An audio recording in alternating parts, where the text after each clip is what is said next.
ومسيت العافية عليكم أحبتنا المشاهدين. سالفة من الواقع صارت وهي سيد حسين الحسني. هاي السالفة لدكتور من أهل السماوة. هذا الدكتور راسل سيد حسين وقال له سالفتي كالآتي.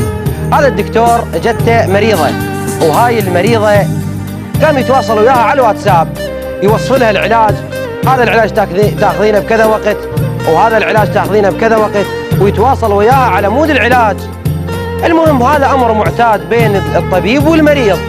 هاي المرأة جميلة جدا فاتنة المحاسن، فهذا الدكتور انعجب بيها، وبعد ما طابت سولف لها قال عم أنا حبيتك. قالت له أنا حبيتك شلون بينا؟ هذا الدكتور ماخذ له طبيبة دكتورة ويخاف على أسرته، ومرته تحب حيل وتغار عليه، فإذا سولف لزوجته يتبلش بيته ويطشرون عياله، والسكت هو يحب هاي بنت الحلال. فراسل سيد حسين وقال له سيدنا هاي سالفتي وهاي سالفتي، فقال له انتظرني، وكتب له وقال أنا الطبيب الجان كل هم مداويك، أنا الطبيب الجان كل هم مداويك، طيبتك من الآخ وتمرضت بيك.